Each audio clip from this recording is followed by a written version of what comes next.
25 KG সোনা, 29 কোটি নগদ, 93 কোটি টাকা ফ্রিজ। প্রাক্তন মুখ্যমন্ত্রীর সাপোর্ট ছাড়া এটা হতে পারে না। বিস্ফোরক শুভেন্দুর।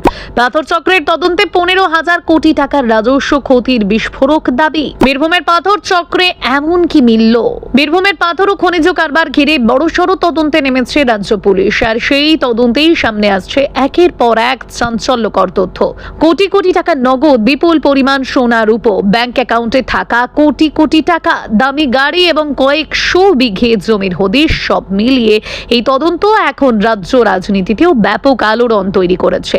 শুক্রবার নবান্নে সাংবাদিক বৈঠক করে এই অভিযানের বিস্তারিত তথ্য তুলে ধরেন মুখ্যমন্ত্রী শুভেন্দু অধিকারী। সাংবাদিক বৈঠকে মুখ্যমন্ত্রী সরাসরি অভিযোগ করেন, প্রাক্তন মুখ্যমন্ত্রী মমতা ব্যানার্জির প্রত্যক্ষ বা পরোক্ষ রাজনৈতিক সমর্থন ছাড়া এত বড় চক্র বছরের পর বছর ধরে চলা সম্ভব নয়।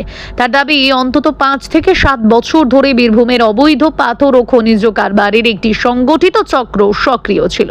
এই চক্রের কারণে শুধু বেআইনি ব্যবসায় হয়নি, বিপুল পরিমাণ সরকারি রাজস্ব থেকেও বঞ্চিত হয়েছে রাজ্য। মুখ্যমন্ত্রীর বক্তব্য, প্রাক্তন মুখ্যমন্ত্রীর সমর্থন ছাড়া এটা হতে পারে না।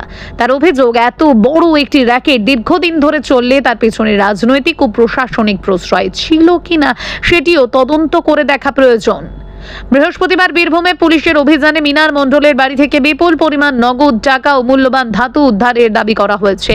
মুখ্যমন্ত্রীর দেওয়া তথ্য অনুযায়ী সেখান থেকে উদ্ধার হয়েছে 28,50,47,000 টাকা নগদ। পাশাপাশি উদ্ধার হয়েছে প্রায় 25 কেজি সোনা, যার আনুমানিক বাজার মূল্য প্রায় 50 কোটি টাকা বলে জানানো হয়েছে।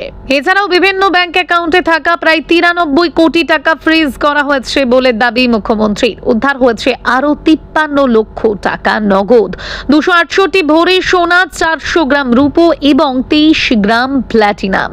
এত বিপুল পরিমাণ সম্পদের উৎস কোথায়, কিভাবে এই টাকা তৈরি হয়েছিল এবং কারা এই আর্থিক লেনদেনের সঙ্গে যুক্ত, তা খতিয়ে দেখছেন তদন্তকারীরা।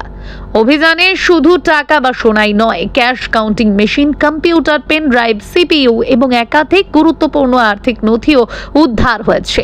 ফলে তদন্তকারীদের অনুমান, আর্থিক লেনদেনের একটা বড় নেটওয়ার্কের সূত্র এই নথিগুলির মধ্যে পাওয়া যেতে পারে।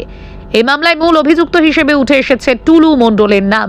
মুখ্যমন্ত্রীর দাবি, পুলিশের জিজ্ঞাসাবাদে মিনার মণ্ডল জানিয়েছেন উদ্ধার হওয়া বিপুল অর্থের সঙ্গে টুলু মণ্ডলের যোগ রয়েছে, তবে বর্তমানে তিনি পলাতক। তদন্তে এখনো পর্যন্ত 21টি সম্পত্তি চিহ্নিত হয়েছে বলে জানিয়েছেন মুখ্যমন্ত্রী। তালিকায় রয়েছে 7টি বাড়ি, একটি ফার্ম হাউস, 2টি পেট্রোল পাম্প এবং পার্কিং এলাকা সহ প্রায় 300 বিঘা জমি। আইন অনুযায়ী সেগুলি বাজেয়াপ্ত করার প্রক্রিয়া চলছে বলে দাবি করা হয়েছে। এছাড়াও তদন্তকারীরা 242 যানবাহনের সন্ধান পেয়েছেন।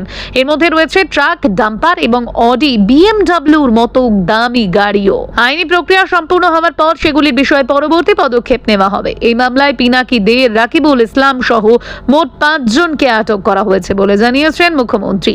তাদের সঙ্গে বিপুল সম্পত্তি, আর্থিক লেনদেন এবং পাথর খনিজ কারবারের কি সম্পর্ক রয়েছে তা তদন্ত করে দেখা হচ্ছে।